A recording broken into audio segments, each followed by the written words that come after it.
Hey hello everyone, this is your Bollywood spy यानी कि RJ Divya सोलगम। और इस वक्त हमारे साथ हम सबके चहेते Sumit Vyas, Akash Thosar for 1962 the war in the hills के लिए। सबसे पहले गाइस ये बताइए, जो ट्रेलर जो मैंने तो देखा ऐसे लग रहा था कि मतलब कोई एक बड़ी ग्रैंड फीचर फिल्म देख रहा हूँ, लेकिन आप लोग के पास क्या रिस्पॉन्स आया, प्लीज बताइए। हाँ, मुझे भी ये लगा कि मैं ऐसी कोई ग्रैंड फीचर फिल्म देख रहा हूँ क्योंकि ग्रैंड फीचर फिल्म की तरह ही बहुत बड़ी। वैसे ये शूट की गई है सीरीज। तो बहुत मजा आया है ये करके। एक्चुअली ट्रेलर लॉन्च होने के बाद मैं बाहर निकला नहीं हूँ घर से, तो निकलूंगा तो पता चलेगा। सब छीना झपटी होने वाली। नहीं, बट सीरियसली बहुत अच्छा रिस्पॉन्स आ रहा है। सबके फोन मैसेजेस शुरू हुए अभी कि हाँ हाँ। आकाश बहुत अच्छा दिख रहा है, बहुत ह्यूज शो है, मतलब बहुत कुछ बड़ा आने वाला है, ऐसा ये सबको लगता है। कुछ पोर्शंस देख के तो लिटरली गूजबम्स आ गए थे, and that's what's like, this is my feedback. But characters की बात करेंगे तो आर्मी मैन के दोनों के आप लोगों के जो कैरेक्टर्स है, और काफी दिख रहा है कि काफी रिसर्च किया गया है ऑन लोकेशंस पे, काफी कुछ फिजिकली ये टास्क एकदम टफ रोल हुआ रहेगा आप लोग के लिए, तो प्लीज कुछ उनके बारे में बताइए। आकाश, आप बताओ। हाँ हाँ, मतलब मैंने अभी हर किसी को यही बोल रहा हूँ कि हाँ, क्योंकि ये बोलना मुझे बहुत अच्छा लग रहा है। क्योंकि मैं मेरा बचपन से सपना था कि मुझे आर्मी ज्वाइन करना था। ठीक है, जी। बचपन से ये सपना था, मैंने कभी सोचा नहीं था, कभी मेरे दिमाग में इतना था कि मुझे एक्टर बनना है। ये कभी नहीं सोचा था मैंने, एक्टिंग करूंगा आगे जाके, कभी नहीं। और उसके बाद ये रोल मिलना मुझे, और ये सब मतलब पता नहीं, वो बोलते हैं ना कि किसी चीज को अगर आप चाहोगे तो वो आपको मिलेगा ही, वैसा ही कुछ मेरे साथ हुआ।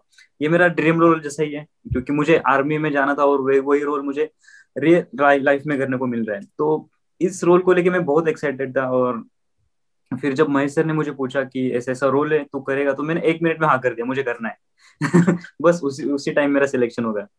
और हाँ, वैसे तो अ, अभी आपको वैसे भी देखने मिलेगा कि मैंने ऐसा क्या किया है अलग शो में। ओके। सुमित। हाँ, मेरे लिए भी सेम था। मुझे एक्शन करना था, बड़ा मन था मेरा। जी। एक्शन रिलेटेड कुछ काम आए मेरी तरफ, और इससे बेहतर एक्शन रोल क्या हो सकता है, to play an army officer, और आर्मी का जवान आपको प्ले करने का मौका मिले। और ये जो पात्र है जो मैं निभा रहा हूँ, ये थोड़ा सा हॉट हेडेड है, थोड़ा गर्म मिजाज का है, जो मेरे मिजाज से काफी विपरीत है। और मुझे हमेशा वैसे किरदार करने में मजा आता है जो मैं जो हूँ उससे एकदम अलग हूँ, क्योंकि मैं अपने आप में बड़ा डल आदमी हूँ, मैं कुछ खास करता नहीं हूँ ऐसा। अच्छा। ओके। मैं पढ़ा होता हूँ हार्ड टू कहीं। Believe but. तो that's why I love looking for excitement in the roles that I play. It's very fascinating for me. But locations again, मैंने वही बताया कि ये जो लोकेशंस है काफी मेरे आप लोगों के लिए बहुत टफ रहा रहेगा वहां पे शूट करना, तो उसके बारे में कुछ बताइए। हाँ, लोकेशन बहुत टफ था, तो खासकर लद्दाख। जी। क्योंकि वहाँ का टेरेन इतना मुश्किल है, वो है। इनफैक्ट इवन पंचगनी में हमने काफी सारा पोर्शन शूट किया बाद में। वहाँ पे भी शूट करना एक मुश्किल है, क्योंकि सारे सीन जो है, चूंकि आर्मी है, बंकर है, ये है, तो पहाड़ पे होते हैं। तो हम्म। ऐसा नहीं है कि आपने एक बार ट्रेलर छोड़ा, आप तैयार होके जो निकले तो आप निकल पड़े हो। अब आप ऊपर जा रहे हो शूट करने, उसके बाद अगर मान लीजिए आपका सीन खत्म होके 2 मिनट बाद आपका आना है, तो आप वहीं हो या वापस नीचे आओगे। अगर सुसु भी आपको करनी है तो वहीं कहीं ढूंढना होगा आपको कुछ। हम्म। जी, वही मुश्किल पार्ट था। मतलब लद्दाख में अगर आपको तो पता है, अगर आप थोड़ा भी चलो तो सांस फूल जाती है। जी। हाँ। तो वहां पे तो हमें उतना सारा वो गन था वो, और कुछ कुछ दिया था हमें, कुछ बैग्स थे और कंबल वंबल, वो सब लेके हमें चलना था। तो वो सब होता था। और दूसरी बात, जो हमने पांचगनी में शूट किया और जो पहाड़ में शूट कर रहे थे, खाली ऐसे ही नहीं भाग रहे थे, साइड में बम भी फूट रहे, पूरी धूल मिट्टी हाँ, नाक में मुंह में जा रही है। तो वो एक थोड़ा सा मतलब मुश्किल था। वो तो रात बस को जाके जब हम नहाते थे ना, तो ऐसे हाँ। पानी निकलता था सब नाक से, कान से। Different person. मिट्टी निकलती थी। मिट्टी निकलती बाप रे। हाँ। But Sumit, you have always majorly played young, romantic, cute, happy-go-lucky type के characters. वो बात अलग है कि हमने पिछले साल एक अलग भूमिका देखी डार्क में, जो थी बहुत ही shocking. But this one is very tough and different appearance है यहाँ पे आपका। है। तो उसके बारे में क्या अब इस तरह के रोल्स आपके देखेंगे कि ये पूरी इमेज चेंज ओवर होने वाला है आपका? आई मीन कोशिश यही रहती है कि जो एक किस्म का काम अगर आपका बाहर आया है, तो उससे अलग काम आप कुछ करें। और मतलब हम लोग प्रोफेशनल एक्टर हैं, हम कोई प्रिविलेज लोग हैं नहीं कि हमारे लिए कोई ऐसा कुछ खास बना देगा, चाहे आकाश है चाहे मैं हूँ। हमें अपना काम कर करके ही दुनिया को और डायरेक्टरों को और सबको कन्विंस करना पड़ेगा कि यार मैं ये भी कर सकता हूँ, मैं ये भी कर सकता हूँ, मैं फनी भी हो सकता हूँ, मैं रोमांटिक भी हो सकता हूँ। तो वही जर्नी है भाई। एक एक किस्म का काम किया, लोगों को पसंद आया, तो वैसा ही काम मिल रहा था ज्यादा। तो फिर मुझे लगा कि नहीं, मैं अलग किस्म का काम करूं ताकि देखने को मिले जनता को भी और लोगों को भी कि नहीं, मैं कुछ और भी कर सकता हूँ। तो इसलिए पिछले साल 1.5 साल से जो है कोशिश ये जारी है कि जो किया है उससे अलग कुछ किया जाए। एंड आकाश, आपका तो रोमांस यहाँ पे भी चल रहा है, मतलब जो ट्रेलर में भी फर्स्ट शॉट में ही रोमांस दिखाया जा रहा है, उसके बाद एक्शन है। तो क्या ये लेटेस्ट अभी जो यंग रोमांटिक प्रिंस वाला रोल अभी भी और कंटिन्यू होने वाला है? हाँ मतलब सैराट के बाद लगभग मुझे वैसे कुछ रोल ऑफर हो रहे थे कि हाँ रोमांटिक है, क्यूट लड़का है, इनोसेंस है, बस ऐसे सब रोल थे। बट इसमें ऐसा नहीं है, मतलब है शुरू में ऐसा है, बट वो हम्म। कैरेक्टर आगे जाके चेंज होता है। मतलब हाँ, आपको उसमें दिखने को मिलेगा कि हाँ भाई भाई ये लवर बॉय दिख रहा है, थोड़ा सा क्यूट बच्चा है, बट बाद में जो इसका चेंज है वो भी आपको दिखने के लिए मिलेगा। और हाँ, दूसरी बात जो सुमित सर बोले कि हर एक्टर को चाहिए होता है कि वो हर तरह के काम लोगों को दिखाए, कि वो बता सके लोगों को कि हर तरह के काम वो कर सकते हैं। मुझे भी ट्रू। ये मतलब यही चाहिए कि हाँ भाई मैं खाली सैराट नहीं करूंगा आगे जाके। हाँ। तो ये एक मेरे लिए बहुत बड़ी अपॉर्चुनिटी है कि मैं लोगों को दिखाऊं मैं, और दूसरा क्या कर सकता हूँ कि हाँ मैं भी एक्शन कर सकता हूँ। तो हाँ। बहुत अच्छा एक्शन किया है आकाश ने। आकाश थैंक यू सर। में ट्रेन भी कर चुका है, वो सब भी कर चुका है, तो he was very good at it. मेरी जी तो जी। थोड़ी शुरू में वाट लग गई थी क्योंकि मतलब इससे पहले भी मैंने जो काम किया उसमें अमूमन थोड़ा एक्शन किया है, मारपीट की है, तो एक जो टेक्निक होती है वो मुझे पता थी। पर डॉन ली जो है हमारे एक्शन डायरेक्टर, वो बहुत जुझारू आदमी है, बहुत रॉ आदमी है। तो एक ऐसा सीक्वेंस था जिसमें एक चाइनीज सोल्जर आता है और मुझे पकड़ के ऐसे उठाता है और भम से नीचे पटक देता है। तो मुझे लगा कि हाँ, कुछ गद्दा या कुछ बोरा कुछ तो लगाएंगे नीचे। तो डॉन ने कहा नहीं, वो नहीं है क्योंकि दिख जाएगा, तो ऐसे ही। ओ। तो मुझे लगा फिर भी ये जब पटकेगा तो थोड़ा एहतियात बरतेगा, थोड़ी सच में मुझे पटक देगा। हम्म। रिहर्सल करते हैं, जैसे रिहर्सल की वो आया, उठाया और धन नीचे। ये भाई क्या कर रहा है तू, सच में क्यों पटक रहा है? तो इसको कहा हम थोड़ा धीरे से गिरेंगे। तो हमने जैसे ही पहला टेक किया, डॉन आया, बोला no no no, it's not looking good, no, let's just go for it. तेरा गोरे और मुझे मरवा। डॉन सर हमेशा ऐसे ही रहते थे, कम ऑन कम ऑन, पता नहीं इतनी एनर्जी कहाँ से आती थी।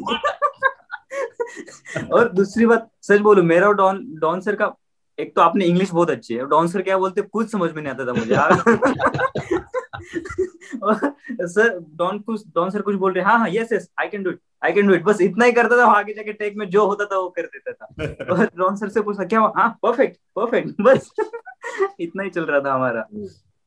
बट दिस टॉपिक, ये तो बहुत हंसी मजाक की बात है, बट ये जो टॉपिक है इंडो चाइना वॉर, बहुत ही सेंसिटिव टॉपिक है। और इस पे फिल्मों की अगर बात करें तो we have a classic film Haqeeqat made on this film, जो शायद उसके बाद कभी किसी ने और अटेम्प्ट भी नहीं किया, बिकॉज ये बहुत ही ज्यादा डिफरेंट सब्जेक्ट है। And finally after so many years we are going to watch something different. तो क्या डिफरेंस है हकीकत में और इसमें, अगर आपने देखी है तो? हकीकत जो थी वो एक ओवरऑल जो उस समय हुआ उस पर थी। ये उस पूरे वाकये में से एक टुकड़ी जो थी ओके। कहानी है। इट्स अबाउट 125 जो जवान थे, जो 3,000 चीनियों पर भारी पड़ गए थे, ये उसकी कहानी है। और उसका एक फिक्शनल टेक है, जो हिस्टोरिकल इवेंट जो है उसके ऊपर हमारा टेक है ये। तो वो है, और एक it's also human story. it's not just about war and bombs and action and all of that. Of course that's there because it's a war series, but the bigger draw here is the human story behind those soldiers. What was going on in their head? Where did they come from? 125 लोगों में इतना गुदा कहां से आ गया कि वो 3,000 4,000 चीनियों के सामने खड़े हो गए और डटे रहे? तो ये उसकी कहानी है। तो ये एक हिसाब से बड़ी इंस्पायरिंग कहानी है। ऑल्सो कहीं ना कहीं आज जो हालात भी, जो recently also what ever happenings जो हुए, उसके साथ भी लोग, आपको लग रहा है लोग कनेक्ट करेंगे, that might help the series to viewing, getting more viewership? I mean हाँ, बट आई डोंट थिंक कि उस वजह से इस सीरीज को ज्यादा व्यूवरशिप मिलेगी। इनफैक्ट ये सीरीज तो हमने तब बनाई थी जब ये टेंशन नहीं थे। हाँ, राइट। लगभग 1.5 साल हो गया, 1-1.5 साल हुआ हमने शूट 1.5 साल पहले शूट की थी हमने। तो इंटेंशन का भी ये नहीं था कि अरे ऐसा कुछ हो रहा है तो उस पर हम कैपिटलाइज कर लें। हमें जेन्युइनली ये कहानी कहनी थी। ये इत्तेफाक है कि इस समय कही जा रही है और उस बीच ये सारी चीजें हो गई, तो मुझे लगता हाँ। नहीं कि ये इंटेंशन वो है। सो इसके साथ साथ आपका सुमित ने व्हाट इज हैपनिंग नेक्स्ट? आप तो ओटीटी पे अगेन प्रिंस की बात करेंगे तो you are out there on doing fantastic work, और आज सब लोग ओटीटी पे आ रहे हैं। You guys had started it and the initial phase पे। मैं अक्सर ये कहता हूँ कि ये कुछ लोग थे जिन्होंने इस पे शुरुआत की थी ऑन दिस प्लेटफॉर्म, और आज तो every big actors are also out here. तो हाउ डू तो व्हेन यू लुक बैक कैसा लगता है और नेक्स्ट क्या हो रहा है वो बताइए। When I look back, it feels great. It was an experimental space जहाँ पर लोग आकर कुछ कुछ एक्सपेरिमेंट कर रहे थे, और वो स्पेस अब इतना बड़ा हो गया कि अब सबको लग रहा है कि नहीं, ये एक ऐसी जगह है जहाँ हम अपने तरह की कहानी कह सकते हैं, मोर देन एनीथिंग एल्स। मैं उसको वैसे नहीं देखता कि इसमें बड़े स्टार आ गए, इसमें ज्यादा पैसा आ गया। ये तो इवेंचुअली सब मार्केट में होता है, बट ज्यादा महत्वपूर्ण ये है कि ये वो जगह है, वो प्लेटफॉर्म है, वो माहौल है यहाँ पर जहाँ सबको आके लगता है कि नहीं, हम अपने तरह की कहानी कह सकते हैं, हम खुल के बात कर सकते हैं। तो वो ज्यादा बड़ी विक्ट्री है ऑनलाइन कंटेंट की आने वाले वक्त में। अभी मेन तो यही है भाई, ये आ रहा है जो ये इसी को हम we are looking forward to this show. हाँ, इसी होप से अभी इसके बाद। बट आकाश, आपकी you are again working with your mentor Manjunath sir के साथ, तो उसके बारे में कुछ बताइए। जी जी सर, अभी एक फिल्म कर रहा हूँ, मराठी एक फिल्म है। अभी उसके बारे में ज्यादा कुछ बोल नहीं सकता, बट अभी 4-5 दिन में फ्लोर पे जाने वाली है फिल्म, शूट शुरू होने वाला है। वो एक फिल्म चल रही है, और उसके बाद एक हिंदी भी आ रही है जिसकी अभी अनाउंसमेंट भी होगी। तो ऐसा सब चल रहा है सर। और बाकी जो सुमित सर बोले कि इस सीरीज से होप से देखते आगे क्या होता है।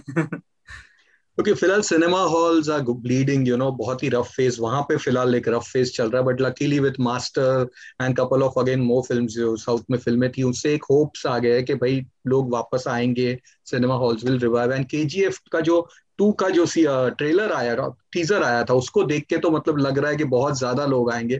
तो क्या व्यूज है आपके उसके ऊपर, आप दोनों के? सिनेमा तो हमेशा एक सिनेमा, उसको रिप्लेस नहीं कर सकते आप, है ना। वो एक अलग अनुभव है। ये वैसा ही है जैसा हमें घर पे भी खाना तो मिलता ही है, लेकिन फिर भी हम रेस्टोरेंट में जाते हैं खाना खाने ना। हाँ हाँ वही है कि घर पे टीवी पे हमको मिल रहा है सब, लेकिन सिनेमा घर में जाकर एक फिल्म देखने का मजा अलग ही है। तो आई होप कि चीजें बेहतर हो और लोग आए। हाँ हाँ, मतलब अभी आप भी बाहर जाओ के देखोगे तो मतलब सब नॉर्मल हुआ है, लगभग नॉर्मल हम्म। हुआ है। मतलब भीड़ हो रही है अच्छे से, मतलब। और दूसरी बात तो ये है कि पेशेंट नहीं बढ़ रहे। अगर आपको ऐसा डर लग रहा है कि हाँ बाहर जाके कुछ ऐसा है, तो वो नहीं हो रहा है। और एक बात, अगर आपको सच में डर लग रहा है तो आप खुद क्या मतलब ख्याल रखो, मास्क पहनो, सैनिटाइज करो खुद को, बस ये इतना करो, बस हो गया, खुद बहुत है ये। ओके, सो हाँ, इसके बाद मतलब मैंने एक न्यूज पढ़ी कि जो केजीएफ उसके जो फैन है, तो उसके फैंस ने पीएम को एक लेटर लिखा है कि उस दिन नेशनल छुट्टी जाहिर करे, कि हमें फिल्म देखने जाना है। तो इससे आप अंदाजा लगा सकते हो कि हाँ भाई, नॉर्मल हो सकता है, पहले जैसा हो सकता है। अभी देखते हैं, पता तो नहीं कुछ। चलो, fingers cross for that, and all the best wishes for the super success of this one also. और जल्दी मिलेंगे इसके सक्सेस इंटरव्यूज के साथ। And stay safe and thank you for being with us. Thank you sir, thank you so much. Take care. Thanks.